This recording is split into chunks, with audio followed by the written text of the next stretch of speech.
Matandang babae. Napakasama ng iyong pagkamatay. Matandang babae.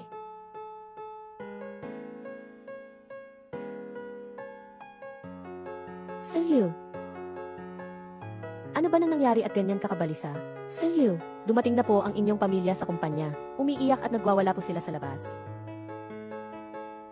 Naninira naman sila. Wala na ba silang katapusan? Pero sa pagkakataong ito, sila ay dala ang bangkay ng iyong ina. Matandang babae. Shen Yue. Dumating ka rin sa wakas. Umalis ka na. Tingnan mo. Shen Yue. Tingnan mo ang iyong ina. Siya ang inang nag-alaga sa iyo simula pagkabata. Paano mo magagawang patayin siya? 5 milyon. 5 milyon lang ang hinihingi ng mga kidnapper. Sa iyong paningin ba, ang buhay ng nanay ko ay hindi man lang umaabot sa 5 milyon? Ikaw na babaeng walang puso. Siya ang nanay mo. Para lang sa kaunting pera na iyan, hahayaan mo siyang mamatay? Paano ka naman naging ganito kasama? Ang babaeng ito, si Shen Yue, pero ang ACC ng Shengshi Group, malapit nang mag-ipo ang kumpanya. Hindi naman siya kulang sa pera ngayon. Ngayon, dahil lang sa 5 milyon, pati ang sarili niyang ina ay hindi na niya pinapansin. Ang ina na nagpalaki sa kanya, hanggang sa ganito kalaki. Paano niya magagawang ganoon sa kanya? May dahilan siguro ito. Siguradong may dahilan ito.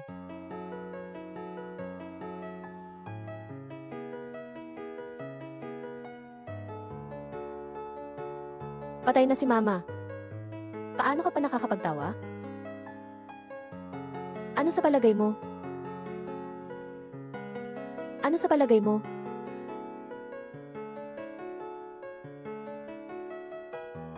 Kay Dong Banrong noong bata pa, bago siya mamatay dahil sa pagkadukot.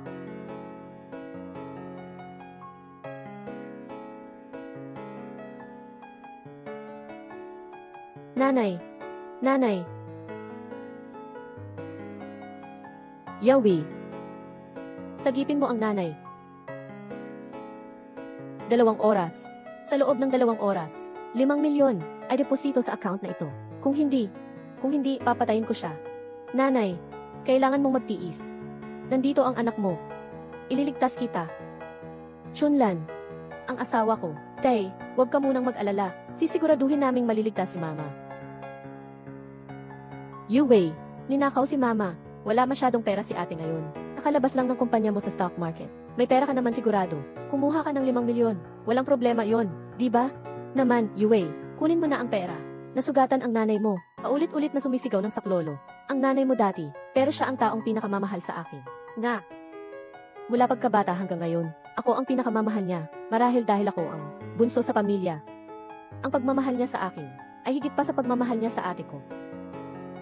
Isa. Halika. Kumain si Yue ng hipon. Kumain. Halika kumain. Ang mama ang kumuha ng maraming hipon para sa akin. Bibigyan kita ng ilan, ate.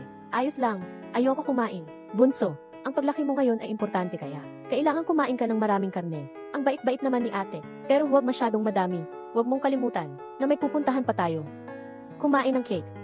Tama.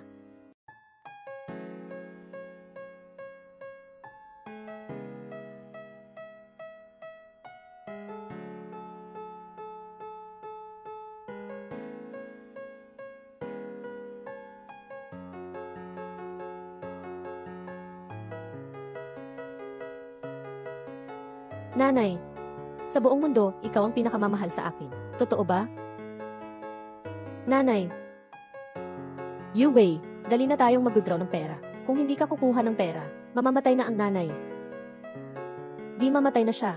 Wala akong pera. Anong sinasabi mo? Nanay mo naman iyon ah. Parang ganyan ba ang sinasabi mo?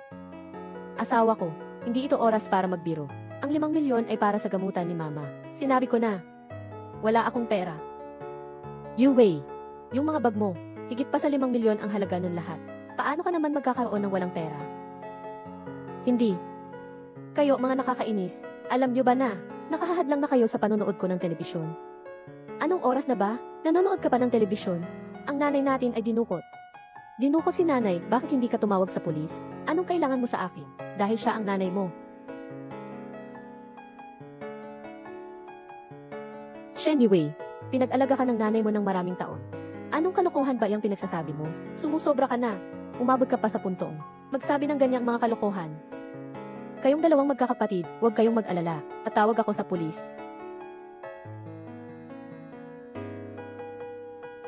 Ito ang telepono ng mga kidnapper kanina. Bayaw, sagutin mo. Sagutin mo ang tawag. Hello, babala ko sa inyo. Kung magtatangka kayong tumawag sa pulis, papatayin ko siya ngayon din. Huwag kayong gagawa ng kalokohan. Kundi papatayin ko siya ngayon din. Huwag mo akong patayin. You Wei. Hindi na kaya ng mama. You Wei. Hello, mama. Mama.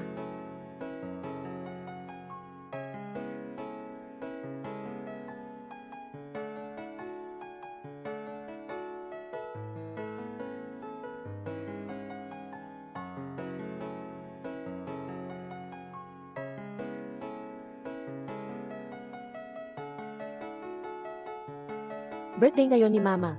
Magbibigay ako kay mama ng sorpresa.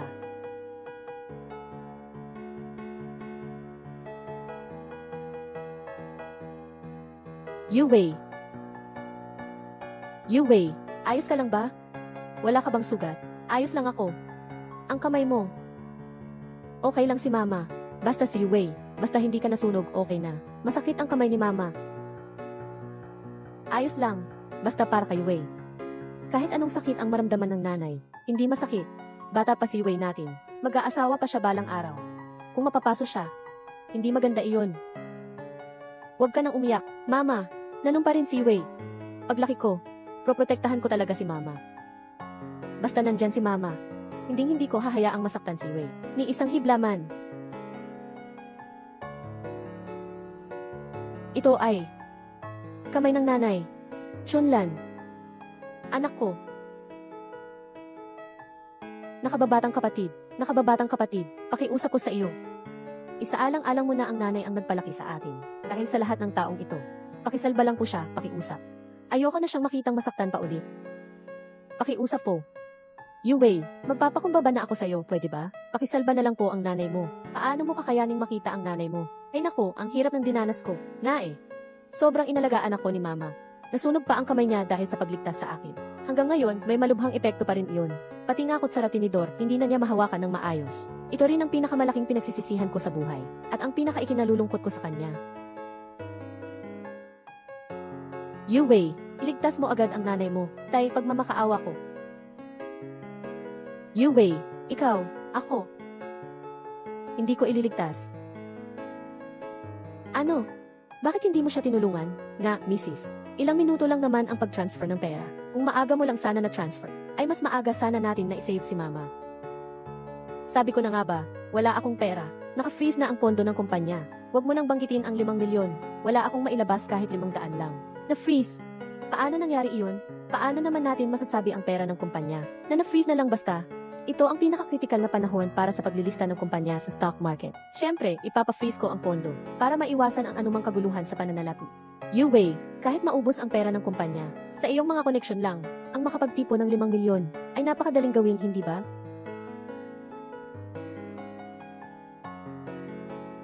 Ang bag ko, sa'yo na, pati na ang titulo ng lupa ko, pati na rin ang susi ng sasakyan ko, lahat ay sa iyo na, pakisama mo na ako.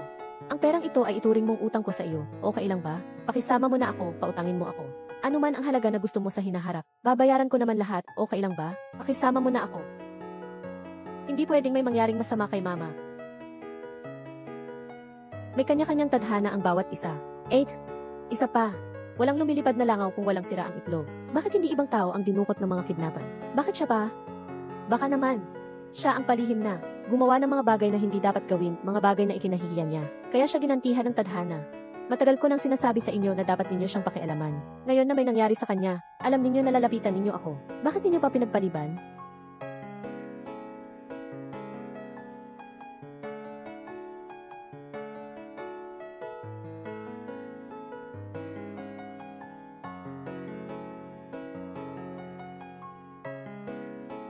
Kuya, sa tingin mo kaya nating makuha ang transaksyon ito?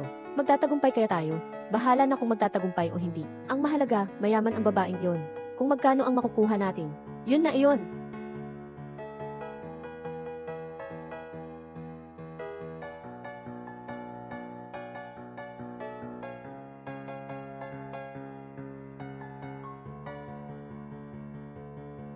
Tara na, puntahan na natin ang babae.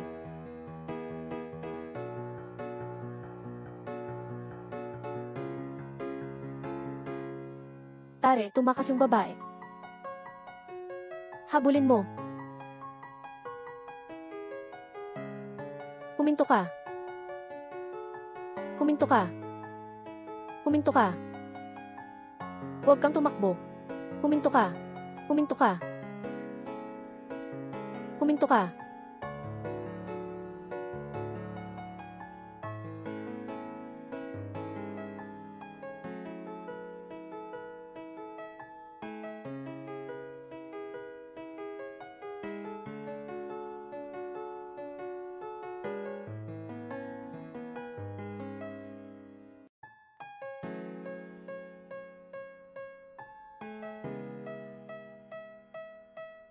Hoy, sasabihin ko sa iyo, ang matandang ito.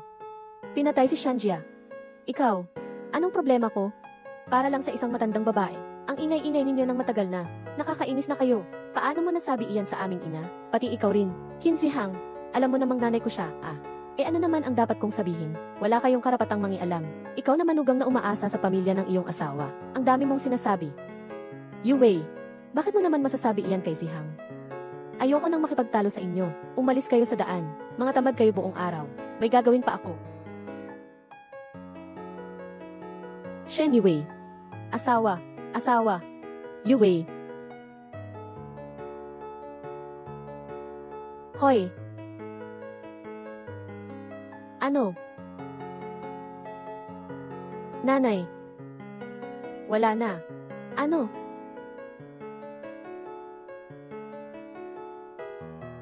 Nasaan na si Lanlan ko? Si Lanlan ko. Bakit ka ganoon kabilis umalis? Isama mo na lang ako.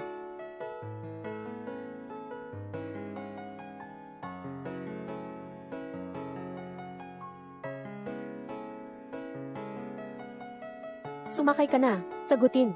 Mensahe. Kamakailang mga tawag sa contact list. Sa'yo. Ano po iyon? Bakit ganyan kakagulat? Dinukot ang nanay ko. Ikaw na walang puso. Mula pagkabata, lagi kitang pinapaunahan. Hindi kita kailanman pinahirapan. Mas mahal ka pa nga ni Mama. Kahit nagkakaroon kami ng alitan, lagi kanyang kinakampihan. Masyado kang abala sa trabaho. Lahat ng pagluluto niya para sa iyo ay habang kinakagat ang sakit ng kanyang kamay. 3 beses sa isang araw, iba-iba ang ulam. Saan ba nagkulang ang nanay mo sa iyo? Bakit mo ba? Hindi ito ang ugali ng isang anak na babae. Hindi ito makatao. Tignan ninyo. Kawawa naman ang Ale. Punong-puno siya ng sugat. Naawa na ako sa kanya. Bilang anak niya, paano niya hindi tutulungan? Si Shen Yue ang sisi ng isang malaking kumpanya. Imposibleng hindi makakuha ng 5 milyon. Sa tingin ko, isang walang utang na loob siyang anak.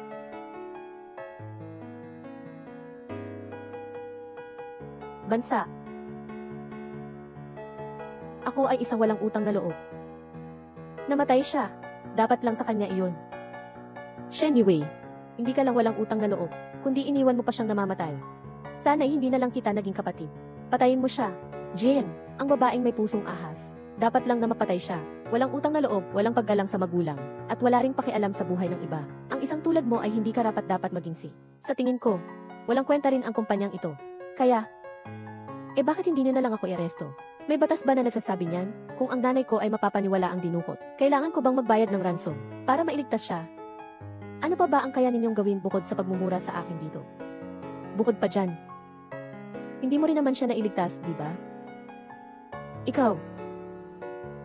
Kayo. Mga mamamatay tao kayong lahat. Ikaw. Shen Yue, ikaw ang may kagagawa nito. Kung hindi kita ngayong araw na ito, kung hindi kita sisirain ngayon, hindi na ako magiging Shen. Hoy, tawagin mo ang mga kilalang influencer na iyon. Tulad mo, babaeng may pusong ahas. Ikaw pa ang gustong magpalutang sa kumpanyang Shengshi. Gusto kong hindi ka na makapagbukas pa ng kumpanya. Sisiguraduhin kong pag-uusapan ka ng lahat. Magiging parang daga ka sa lansangan. Hahabulin ka ng lahat. Mga mahal ko, alam niyo ba? Nakaradaan lang ako rito. Bigla kong nalaman ang isang nakalulungkot na balita. Ang babaeng ito ay isang mayamang ngunit ayaw niyang gumamit ng pera para sa pantubos, na naging dahilan ng pagkamatay ng kanyang sariling ina. Tingnan ninyo, kawawa naman ang inang ito. Ang bawat ina ay walang hinihinging kapalit sa anak. Ang babaeng ito ay hindi lang walang utang na loob, kundi iniwan pa itong namamatay. Chunlan, nag-alaga tayo ng isang. Umuwi ka na, walang utang na loob. Tay, wag po kayong ganyan. Lahat ng ito ay ginawa ni Shen Yue. Wag po kayong magpapadala sa inis, Tay. Ang handa ninyo ay kumpleto nga. Kaya pala naparito agad sila. Tay, ang eksena ring ito, matagal na kayong naghihintay, hindi ba? Ting, para kang isang baliw na babae. Anong oras na ba? Tumatawa ka pa rin? Ganyan nga. Mas malaki ang gulo, mas maganda. Babae, anong tinatawa-tawa mo? Why, King, kumain ka ng strawberry. King, kumain ka rin.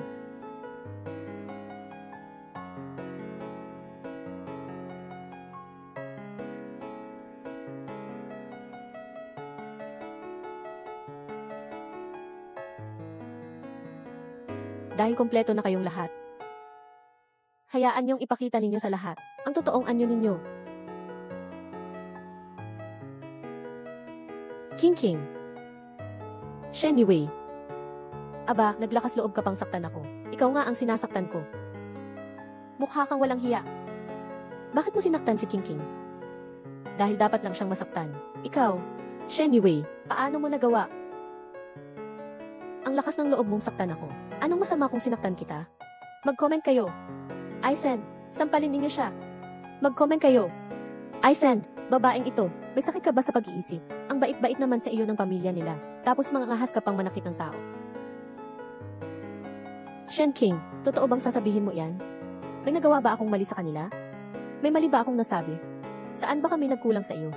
Mula noong bata ka pa hanggang ngayon, lagi ka naming pinapabura ng mama mo, pati na rin si papa at ang bayaw mo. Lahat kami ay sunod-sunuran sa iyo. Sabi mo sa akin na ikaw. Bakit ka natawa? Bayaw. Anong bayaw? Sa tingin ko, malinaw na siyang kabit.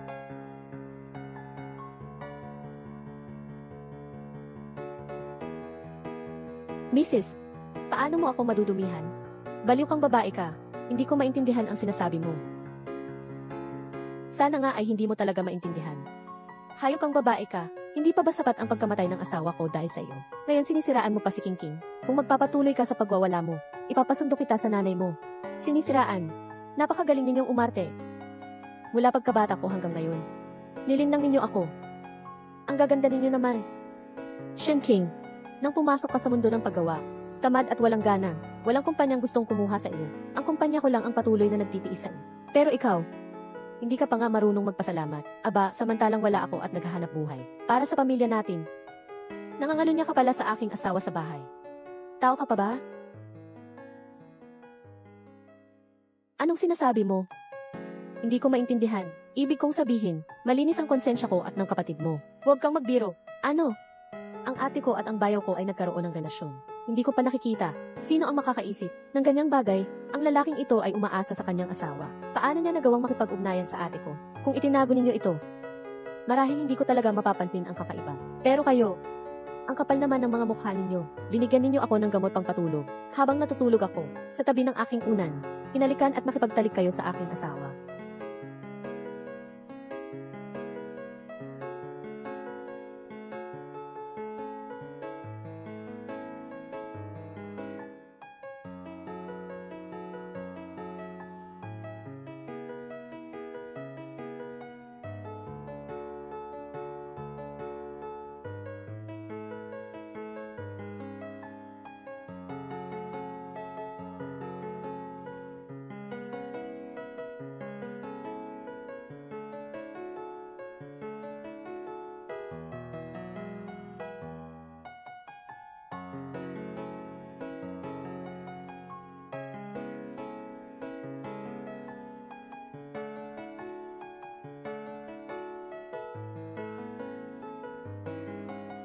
Ang aking mabait na ate. Pinasusuka mo ako. Ang magkasintahang ito, napakawalang hiya. Basta, ang pagtataksil ay okay na. Pero naglakas loob pang gawin sa harap ng asawa.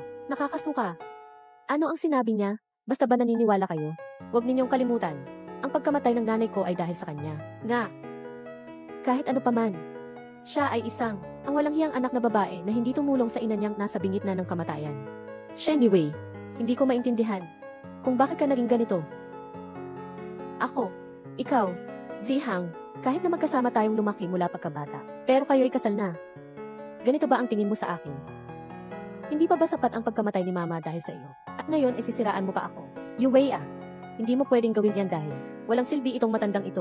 Hindi mo pwedeng pagsabihan ako ng mga kasinungalingan gamit ang mga mata mo. Nakastay lang ako sa bahay araw-araw. May nangyari ba sa kanilang dalawa? Paano ko naman hindi malalaman? Wei, wala kaming pera. Wala rin kaming kakayahan. Alam naming hinahamak mo kami. Pero hindi ninyo rin naman kami dapat siraan. Tama. Ang tiyuhing ito ay mukhang mabait naman. Tiyak na hindi siya magsisinungaling. Tama ka. Kahit mayaman ka, hindi ibig sabihin pwede mo nang gawin ang lahat ng gusto mo. Maliban na lang kung makapagpapakita ka ng ebidensya. Kung hindi, paninirang puri lang ang ginagawa mo. Hanggang hindi nakikita ang kabaong, ayaw maniwala, di ba? CJ. Kukuha ng ebidensya. CJ.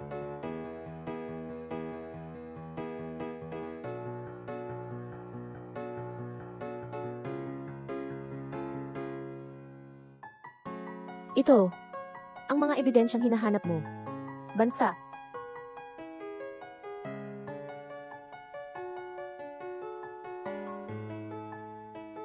Paano mo nakuha ang mga litratong ito? Huwag mo nang alamin kung saan ko nakuha ito. Sabihin mo lang sa akin. Ito. Ba? Ang katotohanan. Ito ay dahil aksidenteng nadapa ako at inalalayan ako ng bayaw ko. May tuturing din kaya itong ebidensya?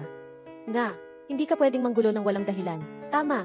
Bukod pa rito, kayong magpipinsan ay magkakasama naman lumaki. Iyan. Biruan lang yon, yakap lang. Anong magagawa ko pa? Anong magagawa ko pa? Sa palagay ko, mga pinag-edit lang iyang mga litratong yan. Para lang malito tayo. Ginawa mo pa iyang klaseng paraan na yan. Kuryente, ang tagal na nating magkakilala. Nakalimutan mo na ba?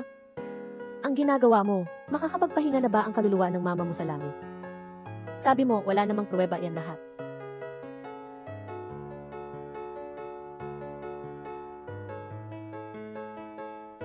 Ito naman. Pruweba rin ba ito? Tingnan ko kung paano pa kayo magpapaliwanag ngayon at magdadahilan.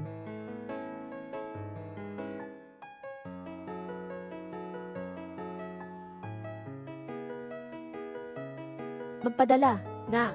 Ito ay hindi dapat makita ng mga ka-family. Baka maban tayo. Hindi ba't sinabi mo kanina na nagbibiro lang sila? Nagbibiro ka lang. Umabot pa sa kama. Aba.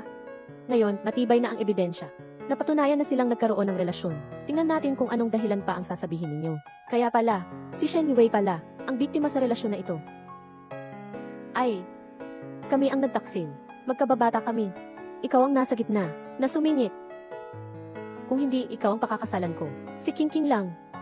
Nangangalunya ka pa nga, at nagyayabang ka pa. Huwag mong ilihis ang usapan. Ang bait-bait naman sa'yo ng mama mo. Kaya mo namang iligtas, pero hindi mo ginawa. Isang mamamatay tao ka. Mabait sa akin si mama. Kayo'y nagkaroon ng kabit. Hindi ba't si mama ang lagi ninyong tagapagtago? Nang araw na iyon, pag uwi ko, nakita ko si mama sa sala.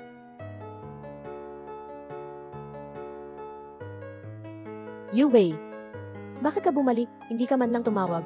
Mama, Nay, nakalimutan kong kunin ang aking dokumento. Nasa kwarto lang po, kukuhanin ko lang po saglit. Teka lang. Anong nangyari, Nay? Sumakit na naman po ang kamay ni Inay. Umatake na naman. Naubos na ang gamot sa bahay. Pumunta ka sa butika at bumili ka ng gamot para kay Mama. Mama, alam ko na, sa tuwing nagpapahid ka na ng gamot, nakakalimutan mong bumili. Mayroon pa naman pala sa kwarto ko. Kukuha ako para sa iyo. Wag na. Bumili ka pa ng maraming gamot sa butika para kay Mama. Mama, para may reserba tayo. Sige na, bilisan mo. CJ, bibili ako para sa iyo. Okay.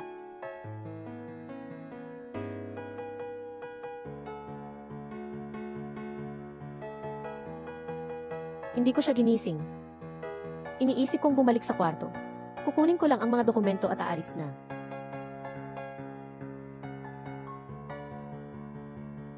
Nasa may pintuan ako ng kwarto noon, nang may marinig ako. Mahal, kailan kaya tayo? Hindi na magtatago-tago. Lalong tumataas ang posisyon ng babaeng iyon. Hindi naman palagi pareho ang oras ng trabaho ko. Baka bigla na lang akong umuwi balang araw. Mahal, gusto ko rin naman na maging bukas ang ating relasyon. Araw-araw, parang nagtataksil tayo. Kailangan pa nating itago ito sa mga magulang natin. Nakakapagod. Buti na lang at mas gusto ni na mama at papa ang maging manugang na panganay kaysa sa akin bilang manugang na bunso. Kung hindi, mahihirapan talaga kami. Nakakainis, anong manugang na panganay? Buhay pa naman siya.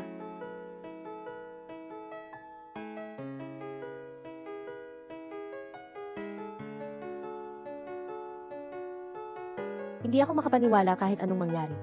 Ang asawa kong dating mapagmahal sa akin ay nakipagtalik pala sa aking pinakamamahal na ex. At mula pagkabata, ang nanay kong labis na nagmamahal sa akin ay nakatulong pa sa pagtatago nito sa akin. Bakit? Bakit pareho naman kaming anak na babae?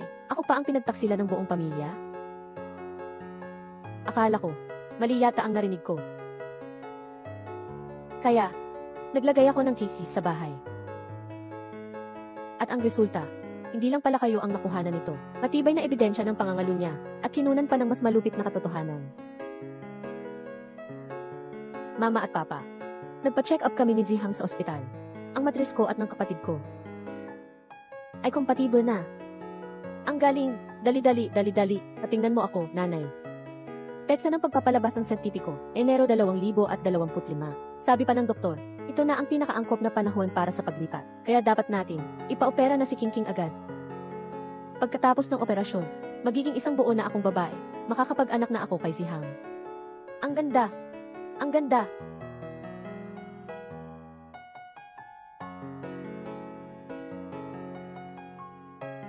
Sila, gusto nilang ilipat ang aking matris sa aking ate.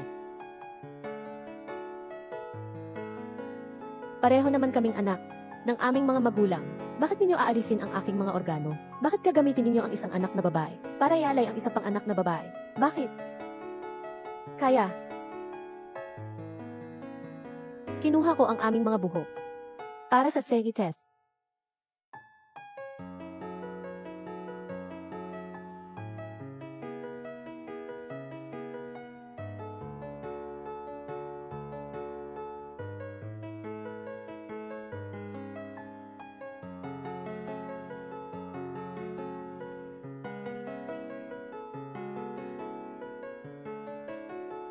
Hindi ako ang anak na babae ng pamilyang Shen.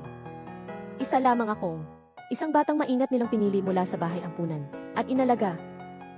Nangalaga kayo sa akin ng maraming taon at inalagaan ninyo ako ng mabuti. Pinalaki ninyo ako ng maayos. Pero hindi para lamang alagaan ako. Gusto ninyong magpalaki ng isang perpektong matris. At kapag dumating na ang tamang panahon, ipagbubuntis ito ng ate ko. Sa inyong paningin, hindi ako si Shen Yue. Hindi rin ako tao. Kundi isang bagay na para kay Shen King, lalagyan ng mga organo. Si Jay. Kaya naman pala ito ang totoo. Tapos ang pag-aalaga nila sa akin sa loob ng maraming taon. Sa huli, pala, ay isang napakalaking panluloko. Kayo, anong tingin niyo sa mga tao? Para bang kayang-kayang kunin ang anumang organ? Mga hayop na basta na lang maaaring pagkaitan ng bahagi ng katawan?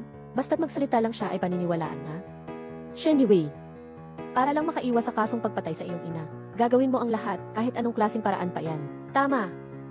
Kahit naampun ka. Ano naman ngayon? Ako pa rin naman ang tatay mo. Sasaktan ba kita? Ang nanay mo, sariwa pa ang pagkamatay. Anong paglipat ng matris? Ganyan ka pa kadahasang manira sa amin? Ang tigas talaga ng ulo mo.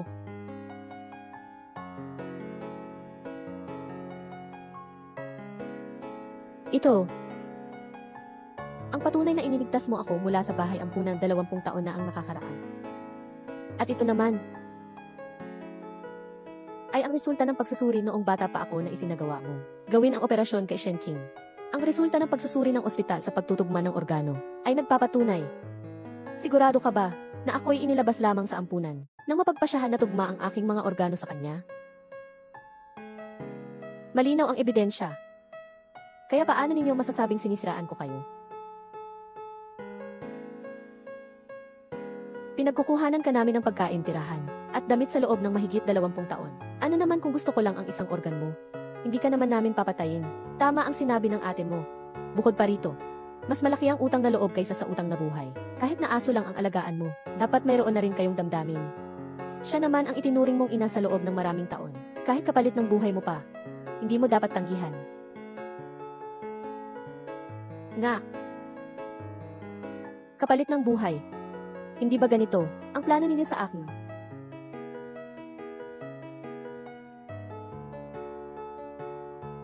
Yawi, uminom ka ng sabaw. Nanay. Ito, anong klaseng sabaw ito? Tikman mo. Ilsa, masarap. Masarap. Uminom ka pa. Salamat, ma. Uminom ka na.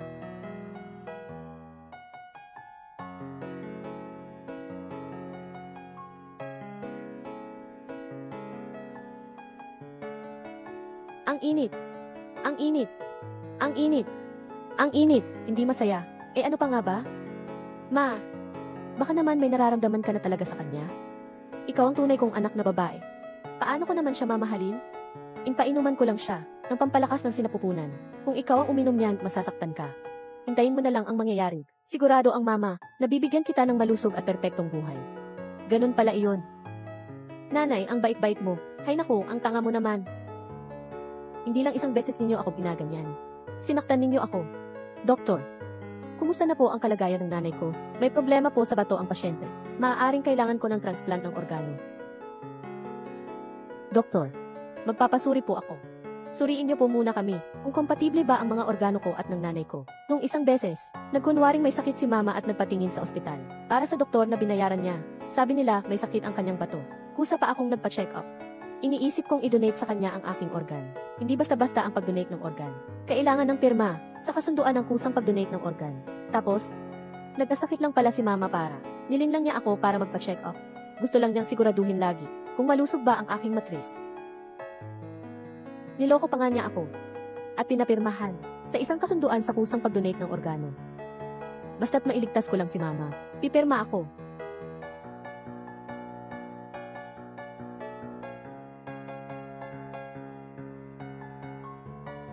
Pero hindi ko inakala. Ang aking ina na aking iginagalang at iniibig, at nais kong samahan at suklian ng habang buhay. At handang iligtas kahit gamit ang aking buhay. Ay ang siyang gustong kunin ang aking buhay, para iligtas ang kanyang panganay na anak na babae.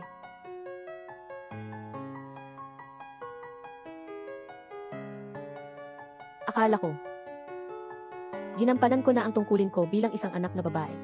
Hindi ko inaasahan, na nalagay ako sa patibong ng aking ina. Mula pagkabata hanggang ngayon, nabubuhay ako sa isang patibong at isang pagsasabuatan. Ang ganitong uri ng babae, napakaawa sa kanya. Napakasama ng kanyang kalagayan. Kung ako iyon, hindi ko na kaya. Hindi akin ang asawa ko. Hindi rin akin ang bahay. Hindi rin ako mahal ng aking mga magulang. Peke ang lahat ng ito. Ako ang gumastos at nagsikap. Ang kapalit nito ay ang kanilang mapanlinlang na mga plano. Tinawag pa ninyo akong anak na walang utang na loob. Eh kayo, paulit-ulit ninyong sinasabi na mahal ninyo si mama. Pero noong namatay si mama, hindi ninyo agad-agad inaayos ang mga gamit niya. At dinala ninyo pa nga ang mga gamit niya sa baba ng kumpanya ko para pagbantaan ako. Anong karapatan mo para banggitin si mama? Kung nagastos mo lang sana ang pera para mailigtas siya noon, hindi sana siya mamamatay. Ikaw ang mamamatay tao. Ikaw ang may kasalanan sa pagkamatay ni mama. Tama. Kung nagbigay ka lang sana ng pera, sana hindi namatay ang iyong ina. Buhay ang iyong ina ay puro pagod at paghihirap. Hindi siya nakapag-enjoy sa buhay niya. Bakit hindi ikaw ang namatay? Dapat ikaw ang magbayad ng utang sa kanya.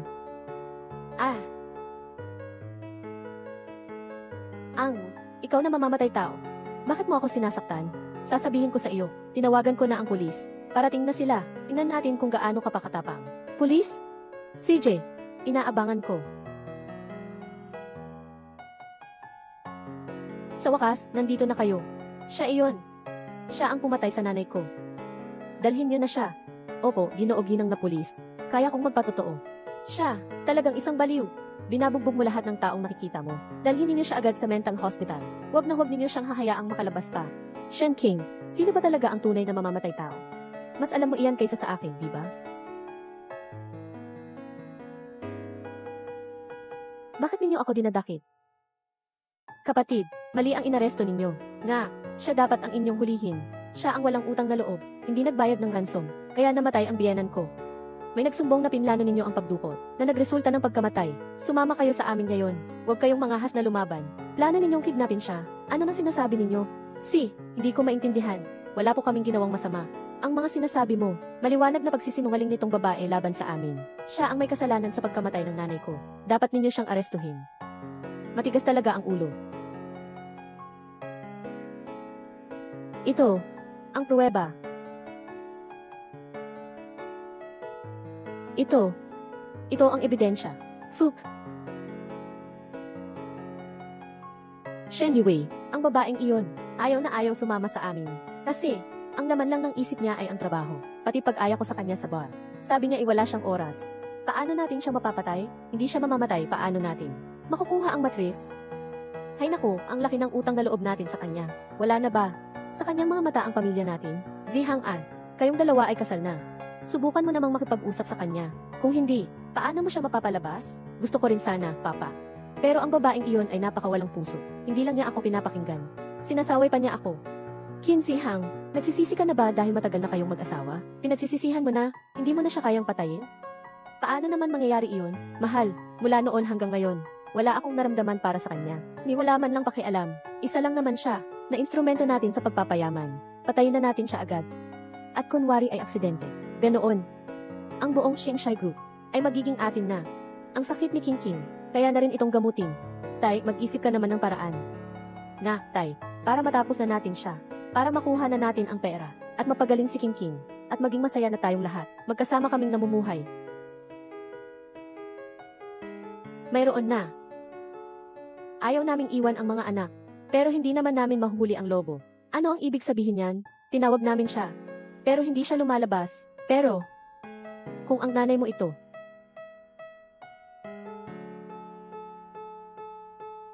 pagdating ng oras, ganito ang gagawin natin. Pakawalan mo ako. Yu Wei. Iligtas mo si nanay. 2 oras. Sa loob ng 2 oras, ilipat ninyo ang 5 milyon sa account na ito. Kung hindi, papatayin ko siya. Magsumbong sa pulis. Kailangan nating tawagan agad ang pulis. Magsusumbong ka talaga sa pulis? Nagbago na ang isip ko. Dalhin ninyo sa akin ang 1 milyon. Dapat nandito na sa loob ng 1 oras. Hintayin mo na lang ang pagkamatay ng nanay mo. Huwag. Huwag po, hindi na ako magsusumbong. Huwag mong saktan ang nanay ko. Papunta na ako. Umalis ka na. Bilis. Nanay. Gamit. Tatay. Asawa, nahanap na ba ninyo sila? Nanay. Nanay, nasaan ka? Saan ba talaga kayo? Ang pera, dala ko na. Pakawalan ninyo agad ang nanay ko. Ang ingay-ingay mo.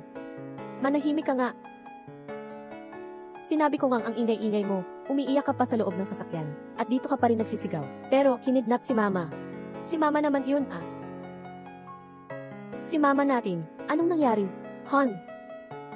Papa. Bakit kayo tumatawa? Isang nakuhang cute na bata.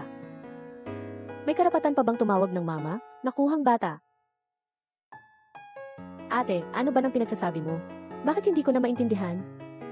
Kung hindi dahil kay King King, at sa operasyon para sa paglipat ng organo, mag-aampon ba talaga ako mula sa bahay ampunan? Para lang sa'yo. Ang swerte naman, ikaw ang perpektong donor para kay King King. Di ba't ang swerte-swerte natin? Mula simula hanggang wakas, ikaw ay isa lamang, kusang loob na tagapagbigay ng organo. Organo.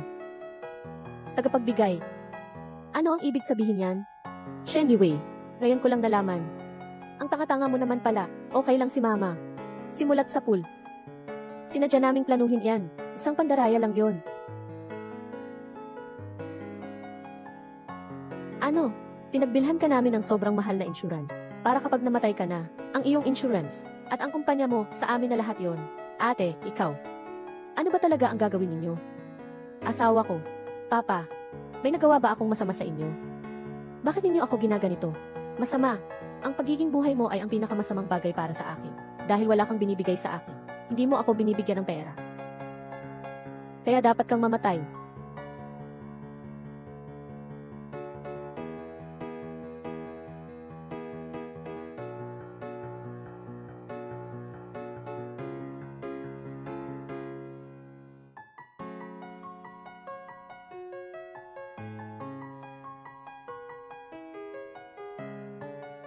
Hindi man lang nila sinabi kay mama.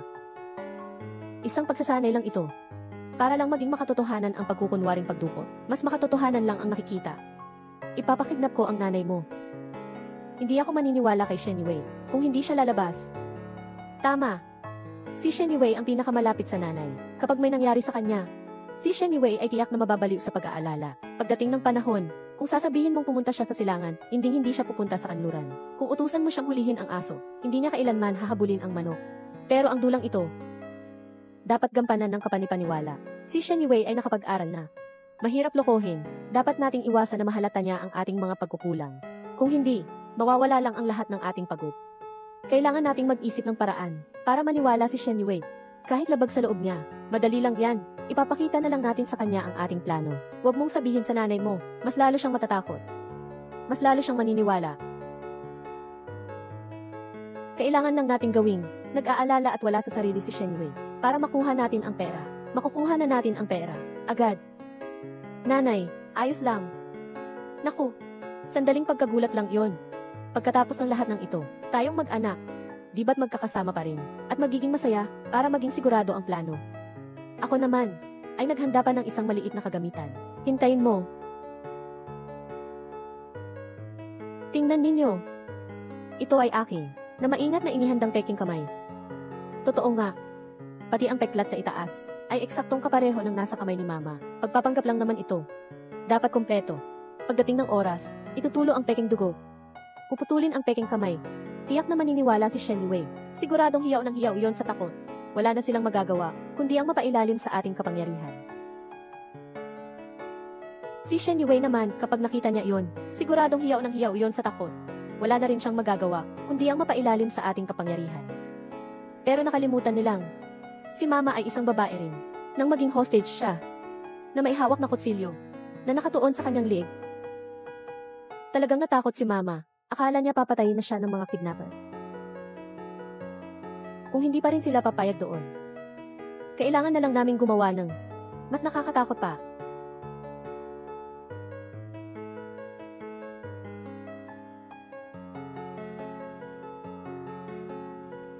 Kuya, sa tingin mo kaya natin makuha ang order na ito?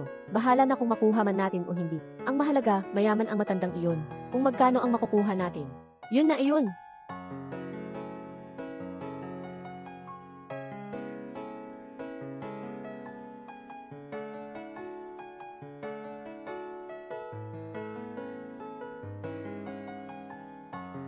Tara na. Puntahan natin ang matandang iyon.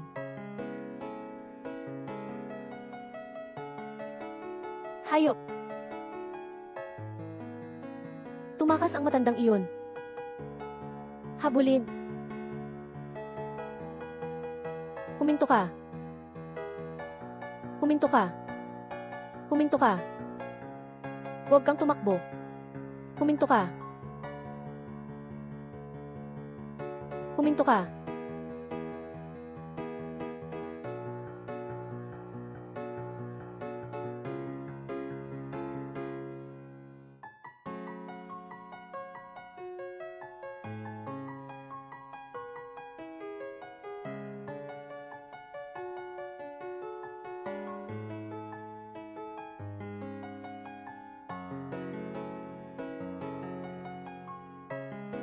Naku, malaking problema. Tumakas ang matandang ginang, at nadulas sa hagdan. May hininga pa siya. Pero kung hindi natin siya madadala agad sa ospital, baka hindi na siya mailigtas. Ano ang gagawin natin ngayon? Paano ito naging ganito? Ililigtas ba natin siya o hindi? Siyempre, ililigtas natin siya. Siya ang aking ina. Tama. Hindi natin siya pwedeng iligtas. Napakahalaga ng oras ngayon. Kung ililigtas natin siya, mawawala ng saysay ang lahat ng pagod natin. Paano pa natin maluloko? Si Shen Yue para sa pera. Tama, ang pag-unlad na ngayon ng medisina. Kahit maghintay pa tayo ng kaunti, ay magiging maayos din naman si Mama. Pero isa lang ang pagkakataon natin. Ang dapat nating unahin. ay ang mapapayag si Shen Yue na pumunta. Baka hindi pa nila alam. Dahil sa pagkaantala nila. Pagkatapos ng tawag ng mga kidnapper, ilang sandali lang, ay pumanaw na si Mama. Dahil may namatay rin, kaya nagmadali, at tumakas ang mga kidnapper. Naiwan na lang si Mama, na nag-iisa, at nakahiga sa lupa. Ano ang sabi nila? Hindi na nila ililigtas. Job seeker, job seeker. Tingnan mo yung babaeng yan, patay na.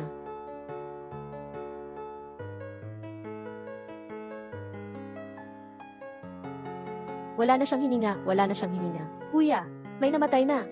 Kuya, wala tayong kinalaman dyan. Umalis na tayo, umalis na tayo. Tama, sila mismo ang may kasalanan sa pagkamatay ng kanilang ina. Umalis na tayo. Akala ko pa naman, maalala pa nila. Ang pagiging magkakamag-anak, ang pagiging tunay na magkakapatid, hindi ko hahayaang pabayaan si Mama. Pero ano ang nangyari? Chunlan. Mama, wala na. Mama. Pa, hindi ba sabi mo, magiging maayos si Mama? Hindi ko rin inasahan. Hindi ko rin inasahan. Kung may dapat sisihin, si Shen Yue lang, ang babaeng yun natigang ang puso. Dahil sa kanya, ayaw niyang magbayad ng pantubos. Kaya namatay ang nanay mo. Ang laki-laki ng kumpanyang pinapamahalaan niya, kahit 5 milyon ayaw niyang ibigay. Hayop talaga siya. Kasalanan niya ang pagkamatay ni Mama. Kailangan natin siyang pagbayaran ng kanyang ginawa. Tama. Hindi pwedeng walang saysay ang pagkamatay ni Mama. Dapat nating parusahan si Shen Yue. Tama. Pwede nating dalhin ang bangkay ni nanay at mangharang sa harap ng kumpanya niya para masira ang pangalan niya. Na, pag nahuli na si Shen Yue, magagawa na natin ang kunin ang kumpanya niya sa paraang lehitimo bilang pamilya. Pumunta na tayo ngayon. Hindi natin dapat hayaang maging mapayapa ang buhay ni Shen Yue, ang babaeng ahas na yon. Tara na ngayon din. Hindi natin dapat hayaang makaligtas si Shen Yue na isang babaeng ahas. Nakita naman ninyo lahat, kasama nila ngayon ang kanilang tunay na ina, at nasa baba na ng aking gusali. Yan ang tunay nilang anyo. Kahit na mamatay ang ina, hindi niya patatawarin ang huling halaga nito. Ang kanyang sariling ina, kahit ang bangkay ay hindi niya patatawarin. Mas masama pa siya sa kontrabida. Hindi ganoon. Lahat ng ito ay dahil kay Shen Yue. Ikaw, isang matandang pinuno ng isang napakalaking kumpanya, hindi mo ba kaya ang 5 milyon? Kung kaya mo namang maglabas ng 5 milyon, mamamatay pa kaya si Mama? Siya ang may kasalanan sa pagkamatay ni Mama, ang aking silanlan. Gumawa ng masamang bagay at pagkatapos, ay sisisihin pa ang iba. Nasaan na ba ang inyong konsensya? Kinain na ba ito ng aso? Kunan ninyo sila ng litrato. Ilantad ang tatlong ito, mga walang kwentang taong puno ng masamang balak. Kung hindi dahil sa akin, matagal ko nang natuklasan ang katotohanan. Marahil ngayon, hindi ba ako pwedeng tumayo dito at ituro sila? Mali pala ang hinala natin sa mga inosente. Muntik na tayong maloko ng lahat. Shen, patawad po. Nagkamali po kami sa pag-aakala sa inyo. Mga kaibigan, isang nakakagulat na baliktad. Ano kaya ang dahilan? Pagbaluktot ba ng pagkatao? O moralidad na ba ang nawala? Walang laman ang impyerno. Ang mga demonyo ay nasa lupa. Huwag na kayong mag-video. Huwag na kayong mag-video. Mali pala ang hinala natin kay Shen. Shen, patawarin mo kami. Kung hindi dahil sa naunang paghahanda ni Shen, baka talaga'y nakuha na ito ng tatlong gagong ito. Ano-ano ba itong mga halimaw? Hindi ko na maisip pa kung sila nga ang nakakuha nito. Haharapin ni Shen pagkatapos nito. Sa huli haharap din tayo. Anong nangyari? Ang tatlong itong mga walang hiya, dapat lang silang tamaan ng kidlat ng 1,800 beses. Pangulong Shen, may problema po. Pangulong Shen, may problema po. Ano pong nangyari? Dahan-dahan lang po ninyong ikwento. Shen, ubos na po pala ang inventaryo ng kumpanya. Kayo po at ang kumpanya natin ay napasama na nga sa trending topics. Nang malaman ng lahat ang katotohanan, sunod-sunod ang pagsuporta nila. Naubos na ang lahat ng produkto ng kumpanya natin dahil sa dami ng bumili. Ganito. Tingnan mo po, Shen. Umabot na sa pinakamataas ang presyo ng stock ng kumpanya natin. At tumaas ng husto ang market value. Ang mga nangungunang kumpanya ay nag-aalok na ng pakikipagtulungan. Nag-alok ba sila sa atin ng pakikipagtulungan? Salamat sa inyong suporta. Ikaw na babaeng may pusong ahas, bakit nakikita ng pera? Ikaw ang hindi tumulong sa mga kidnapper. Kaya nasaktan si tita. Shen Yue, wala ka bang puso? Dahil sa hindi mo kami binibigyan ng pera, kaya nagkaroon ng napakaraming problema. Pero kung hindi natin pag-uusapan ang realidad, ikaw mismo, wala ka bang kahit anong kasalanan? Shen Yue, hintayin mo ako. Hindi ka namin patatawarin. Sa mga nakaraang taon, kayo'y kumakain sa akin. Ginagamit ninyo ako, at palihim akong sinasaktan. Sinisipsip ang aking dugo, unti-unti akong nagpaparaya. Ano naman ang kapalit? Ang kapalit ay ang inyong Walang katapusang kasakiman at pananakit. Ito na ang huli, hindi na kita bibigyan pa ng isa pang pagkakataon. Si Shen Yue, kahit ano pa man, ako pa rin naman ang iyong asawa, kahit mapunta pa ako sa kulungan. Basta't hindi tayo maghihiwalay. Kalahati ng iyong mga ari-arian ay akin din. Shen Yue, nasa kamay na kita, kahit magkano pa ang iyong kitain. Kalahati ay para sa amin. Gaano man kahirap ang iyong pagsusumikap, isa ka pa ring asno na nagpapaikot ng gilingan para kay Zihang. Gaano man kahirap ang iyong pagsusumikap, isa ka pa ring asno, ang asno na gumiling para kay Zihang. Hindi ko inasahan na kayo, ay hindi pa rin nagsisisi kahit nasa bingit na kayo ng kapahamakan. At iniisip pa ninyo ang paghati-hati ng mga ari-arian, dahil ako ang asawa mo. Ang mga bagay na ito ay nararapat sa akin. Ngunit sayang, ang inyong mga plano ay hindi magtatagumpay. Mali ang tinawagan ko.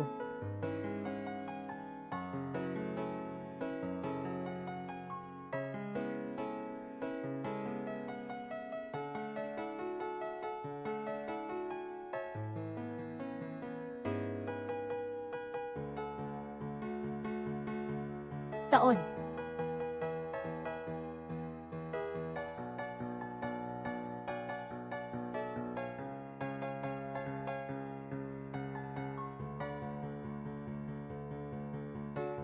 Abogado Jayang.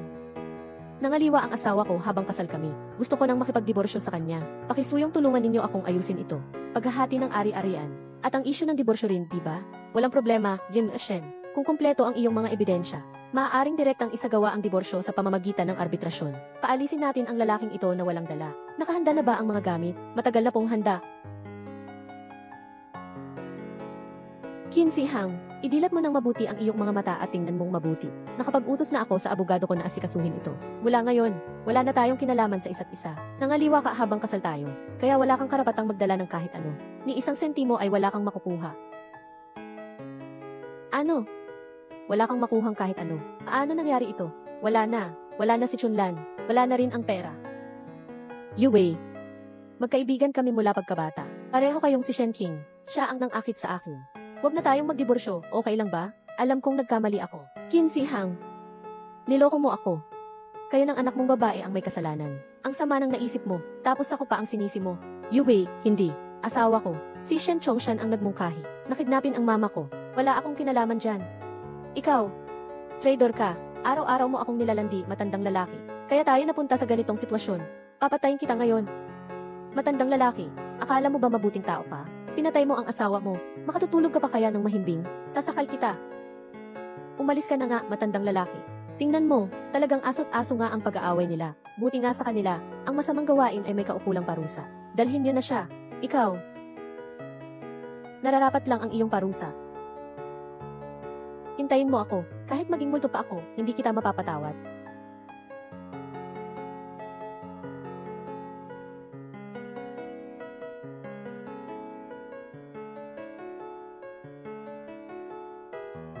Mama, Yue, bakit mo ako sinaktan ng ganito? Bakit mo ako hindi tinulungan? Ang lamig-lamig ko.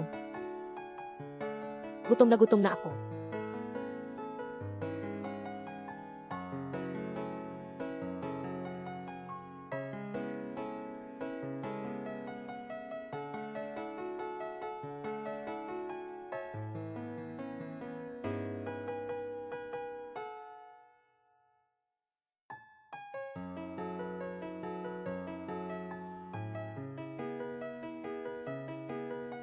Hoy, Mrs.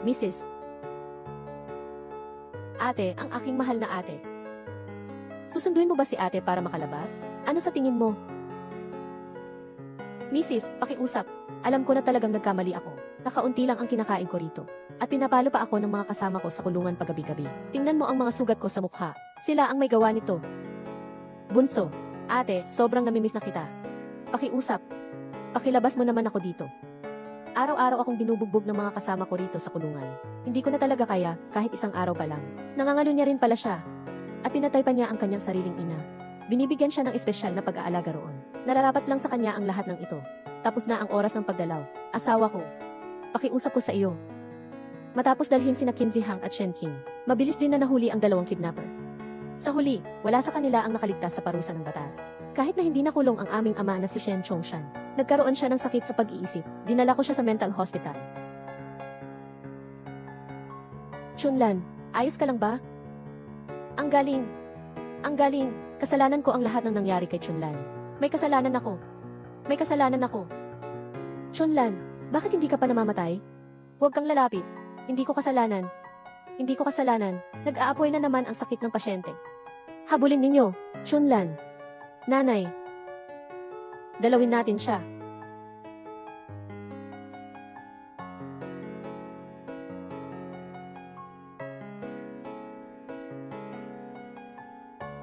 Nanay, noong una kayo ni tatay ay kinuha ninyo ako sa bahay ampunan. Akala ko, iyon na ang simula ng masayang buhay ko.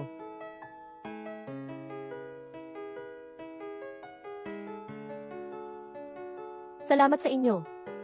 Dahil binigyan ninyo ako ng isang tahanan.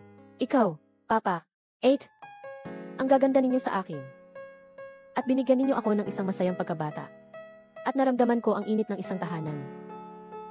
Noon, iniisip ko lang. Dapat ko kayong ingatan. Isa-isa. Ingatan ko talaga ang ating pamilya.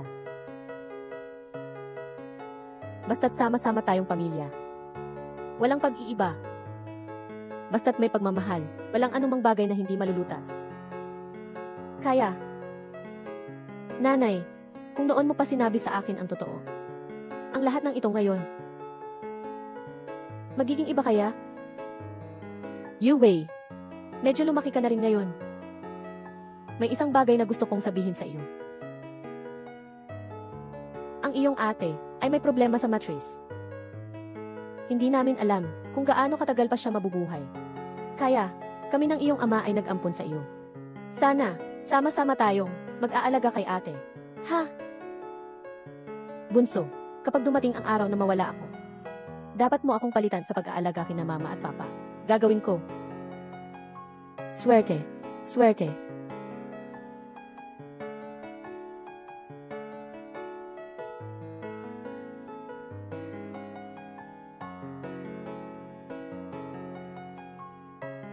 Tatay, nanay, nakatagpo na ako ng paraan para magamot ang ate ko sa ibang lugar na walang patibong.